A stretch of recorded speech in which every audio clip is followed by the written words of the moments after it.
சமணர்களுக்கு கொடுத்தே ஆகணும். அவங்க கிளைம் பண்ணல அப்படிங்கிறது வேற விஷயம். ஆனா நாம் வரலாற்றை கொடுக்க வேண்டியது அவர்கள் தான். கல்வியிலே குடைவரை செய்து இப்படி சிற்பங்களை பண்ணுகிற வழக்கத்தை நம்முடைய மண்ணிலே அறிமுகப்படுத்தியவர். அதனால அவர்கள் விரட்டப்பட்டார்களா விலகி கொண்டார்களா நமக்கு தெரியாது. ஆனா அவர்களிடமிருந்து சைவர்களும் வைணவர்களும் அந்த ஆளுமையை எடுத்துக்கொண்டார். அதன் பிறகு அவர்கள் சில கோயில்களை அந்த இடத்தில் ஏற்படுத்தினார்கள். பிறகு இஸ்லாமியருடைய வரவுக்கு பிறகு அந்த ஒரு மலையிலே ஒரு பகுதியிலே அந்த தர்கா உருவாகிறது. நாம் எல்லாவற்றையும் ஏற்றுக்கொள்ளத்தான் வேண்டுமே ஒழிய எதையும் அழித்து விட வேண்டும் என்று எண்ணுவது உண்மையை அழிக்கிற முயற்சி. நான் இன்றைக்கு சொல்லுகிறேன், எத்தனை சட்டங்கள் நீங்கள் போட்டாலும், எத்தனை சூழ்ச்சிகள் செய்தாலும், எவ்வளவு அதிகாரங்களை பிரயோகம் செய்தாலும் உண்மை ஒரு நாள் எழுந்து நின்று உங்கள் கன்னத்தில் ஓங்கி அறைந்தால் அந்த உண்மையுடைய வலிமை என்ன என்பதை நாம் புரிந்து கொள்ள வேண்டும். சட்டத்தாலோ அதிகாரத்தாலோ வேறு வகையினாலோ அதையெல்லாம் நாம் அடக்கி வச்சிட முடியாது. என்ன நடந்தது காலத்துல அப்படி இது ஒரு ஆவண பதிவு. இதனுடைய புத்தகம் நீங்க கோர்ட் தீர்ப்புகள் கூட பதிவாயிருக்கும். நீங்க போட்டா நெட்ல இருந்தே எடுத்துடலாம். கோர்ட்டுக்குள்ள நடந்தது, இந்த case is going on, comment, சிரிப்பு, குத்தல், ஒரு எண்ணல், அதுக்கு ஒரு பதில் பதிவாகுமா? இப்போ ஒரு சின்ன உதாரணம் சொல்ல பாருங்க. ஒரு இடத்துல ஒரு பதிவு பண்றார். என்ன பதிவு பண்றார் அப்படின்னு கேட்டீங்கன்னா, அவருடைய பதிவுல நம்ம எங்க தேடினாலும் கிடைக்காத ஒரு பதிவு இருக்குது. விளக்கேற்றுவதை பற்றி ஐயா வீரத்துறவி ராமகோபாலன் குறிப்பிட்ட இடம் வேறு, அங்க தீபம் ஏற்றப்பட வேண்டும் என்று சொன்னார். அது இந்த இடம் அல்ல. இப்பவே புரிஞ்சுக்கணும். அப்போ ஒவ்வொருவரும் ஒரு இடத்தை குறிப்பிடுவார்கள். ஒவ்வொருவரும் ஒவ்வொரு இடத்தை குறிப்பிடுவதையும் நடைமுறைப்படுத்தி தொடங்கினார். கோயிலில் எல்லோரும் வேட்டியை உயர்த்தி கொண்டுதான் உள்ளே போக வேண்டியிருக்குமே ஒழிய பாதுகாப்பாக போய்விட்டு வர முடியாது. ஒரு கோயில் எல்லா இடங்களிலும் தீபங்களை ஏற்றி விட முடியுமா? எப்படி உள்ள போயிட்டு எப்படி வெளியே வருது? நீங்க அது மட்டும் இல்ல, ராமரவிக்குமாருங்க எனக்கு தெரியும், பார்த்திருக்கிறாரு, பேசியிருக்கிறாரு. ஒன்னாவே 2 பேர் உட்காந்து காட்சி சாப்பிட்டுருக்கிறோம். அதுல ஒன்றும் பெரிய தவறு இல்லை. நான் ஒரு ஹோட்டல உட்காந்துருந்தேன், அவர் அப்ப வந்தாரு, ஒன்னா உட்காந்து எதிர்த்துல காட்சி சாப்பிட்ட ஒன்றும் தப்பு இல்லை. ஆனா ஒரே ஒரு கேள்வி, இன்று அவர் விருப்பத்தை நிறைவேற்றுவது என்று முடிவு செய்தால் நாளை 2000 ராமரவிக்குமார்கள் புறப்பட்டு ஆளாளுக்கு ஒரு கோரிக்கையை கேட்டால் எப்படி நிறைவேற்ற முடியும்? சார், நான் சமயபுரத்துல இப்போ நம்ம சங்கரன் கோயில்ல வேண்டிக்கிட்டவங்க மாவிளை கேட்கிறேன்பாங்க. மாவிளை கேட்கிறேன்னா என்ன பண்ணுவாங்க? வயிற்று வலிக்கு ஏற்றுவாங்க. அந்த கோயில் சன்னதிக்கு முன்னாடி படுத்துக்குவாங்க, மாவிளக்கு வைப்பாங்க. ரைட்டு, அது அந்த கோயிலோட நடைமுறை. அந்த ஊர்ல விளக்கேற்கிறவன் வேண்டிக்கிறவன் மாவிளக்குன்னு வயிற்றுல வச்சு ஏற்றுவான். இப்ப சமயபுரத்துல முடி வெட்டுகிறேன் வேண்டவன் நான் சன்னதியில வச்சுதான் வெட்டுவேன்னா, நான் அம்மனுக்கு தான்ப்பா கொடுக்குறேன்னு சொல்லியிருக்கிறேன். நான் எப்படி அடுத்த ஆள் கொடுப்பேன்? அம்மனுக்கு தான் கொடுக்குறேன்னு சொல்லியிருக்கிறேன்னு என்ன நல்ல சன்னதிக்கு முன்னாடி உட்காந்து வச்சு என் முடிய வெட்டு அப்படின்னு சொன்னா அப்புறம் அறநிலையத்துல என்ன பண்ண முடியும்? சோ நான் என்ன சொல்ல வரேன்னா, இந்த பிரச்சனை பெரிய பிரச்சனை. ஆனாலும் ஒரு உத்தரவு போய் கேட்பாங்க, எல்லாத்தையும் வழங்க முடியாது. இதை விட சார், நான் அடிப்படையில சமயவாதி. ஒரு விளக்கு காட்டிய விளக்கு ஏற்றப்பட்ட பிறகு இன்னொரு விளக்கை ஏற்று என்று சொல்ல முடியாது.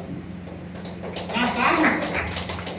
சைவ உலகத்துல ஒன்று பரம்பொருள் என்பதை காட்டுவதற்கான அடையாளம் மலை உச்சியில் ஏற்றுகிற தீபம். ஒன்று பரம்பொருள் என்று ஏற்றிய பிறகு 2 என்று இன்னொரு தீபத்தை உண்மையான சமய ஞானம் உடைய யாராலும் ஏற்ற முடியாது. காரணம், கடவுள் பிளவுபட்டு பல என்ற தத்துவத்தை அது குறித்து விடும். உங்களுக்கு இன்னும் புரியணும்னா ஆகமம் தெரிஞ்சவங்களை கேளுங்க. கோயில்ல முதல்ல என்ன பண்ணுவாங்க? அப்படி தர விளக்குவாங்க. விளக்குன உடனே ஒரு அடுக்கு தீபாராதனை எடுப்பாங்க. அப்படியே மொத்தமா அது மொத்தம் 108 தீபம் எரியும். அந்த 108க்கு ஒரு கணக்கு வச்சிருக்கிற ஆகமத்துல என்ன தெரியுங்களா? 27 நட்சத்திரம். ஒரு நட்சத்திரத்துக்கு 4 பாதம். 27 × 4 108.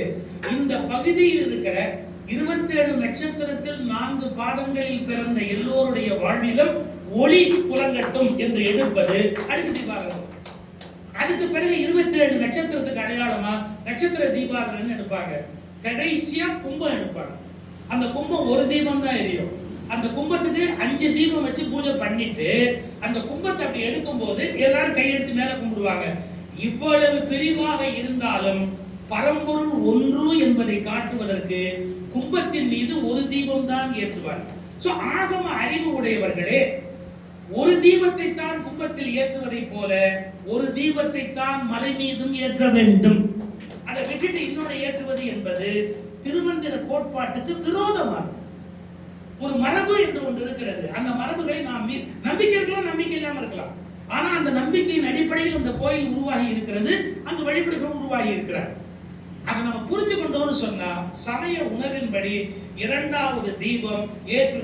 சமய அறிஞர்களை யார் சார் கலந்து ஆலோசிக்கிறார்? யார் சமய அறிஞர்களுக்கு என்ன டெபினிஷன் இருக்கு? யார் தான் உண்மையாகவே ஒரு சமய அறிவுடையவன் என்பதை யார் நிரூபிக்கிறது? நாங்க HRMCல இன்ஸ்பெக்ஷன் போனா பல பேருக்கு கோயில்ல பூஜை பண்ற பல பேருக்கு சம்பிரதாயமே தெரியல. கேள்வி கேட்டா கோபம் வருது. நீங்க எப்படி கேள்வி கேட்கலாம்? இல்ல கமிட்டியே போக கூடாதுன்னு கோர்ட்ல போய் ஸ்டே வாங்கிட்டாங்க. உடனே போனாங்க, கோர்ட்ல போனாங்க, எங்களை கொடுமைப்படுத்துறாங்க அப்படிங்கிறாங்க. நாங்க என்ன நடக்குதுன்னு தான் கேட்கிறோம், ஆன்சர் இல்ல. எதுக்கு சொல்ல வர? ஒரு சமய மரபுனா இரண்டாவது தீபம் ஏற்றுவது சமயப்படி அனுமதிக்கப்பட்ட ஒன்று அல்ல. அப்புறம் உங்க இஷ்டம். நீங்க சமயத்தை மதிக்கல அப்படின்னா இன்னொன்னு கூட நான் சொல்லுவேன், அதை யாராவது தப்பா எடுத்து ஒண்ணு பண்ண முடியாது. இரண்டாவது தீபத்தை ஏற்றினால் நாட்டை ஆளும் மன்னனுக்கு ஆகாது. வேணும்னா இனிமே ஏற்றுங்க. நான் சொல்றேன், கோயில் மரபு மாறி இன்னொரு தீபத்தை ஏற்றினால் நாட்டை ஆளுகிற அரசனுக்கு ஆகாது என்பது திருமந்திரத்தில் இருக்கிற குறிப்பு. வேணும்னா ஏற்றுங்க. உங்களுக்கு யாரை போட்டு சொல்லணும்னு ஆசையா இருக்குன்னு எனக்கு தெரியல.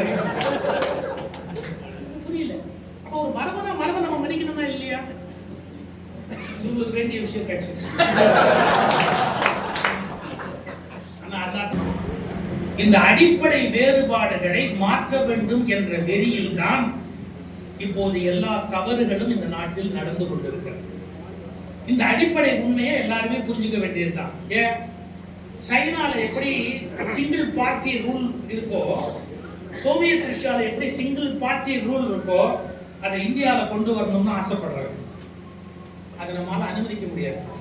ஏன்னு கேட்டா ஒரே கட்சியினுடைய சர்வாதிகாரத்துக்கு கீழ்பட்டு ரஷ்யாவும் சரி சீனாவும் சரி இயங்கிக் கொண்டிருக்கிறது. அதே மாதிரி இந்தியாவை ஒரு கட்சியின் சர்வாதிகாரத்தின் கீழ் இயங்குகிற நாடாக இந்தியாவை மாற்றுவதற்கு நினைக்கிறார்கள். அது இந்த தேசத்துக்கு நல்லது அல்ல.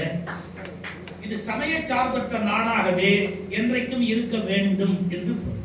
ஏன்னா ஒரு சமய சார்பற்ற நாட்டில் தீர்ப்புகள் வேறு மாதிரி இருக்கும், ஒரு சமய சார்புடைய நாட்டில் தீர்ப்புகள் வேற மாதிரி இருக்கும். காரணம், சமய சார்பற்ற நாட்டில் நீதிமன்றம் அரசுக்கு மேலானது, சமய சார்புடைய நாட்டில் நீதிமன்றம் அரசாங்கத்துக்கு கட்டுப்பட்டது. இந்த அடிப்படை உண்மையை நீங்க புரிஞ்சுக்கணும். சமய சார்புடைய நாட்டில் நீதிமன்றம் அரசாங்கத்துக்கு கட்டுப்பட்டது. ஆனால் சமய சார்பற்ற நாட்டில் நீதிமன்றம் அரசாங்கத்துக்கு கட்டுப்படாதது. அதை விட தாண்டி உத்தரவுகளை பிறப்பிக்கக்கூடிய சக்தி உடையது. இந்த உண்மைகளை எல்லாம் நான் மேலோட்டமா மட்டும்தான் சொல்ல முடியும். எனவே அப்படி ஒரு விபத்து இந்திய அரசமைப்பில் ஏற்படாதபடி பாதுகாப்பது உட்பட இந்த புத்தகத்தின் மூலம் நடக்க வேண்டும். நன்றி.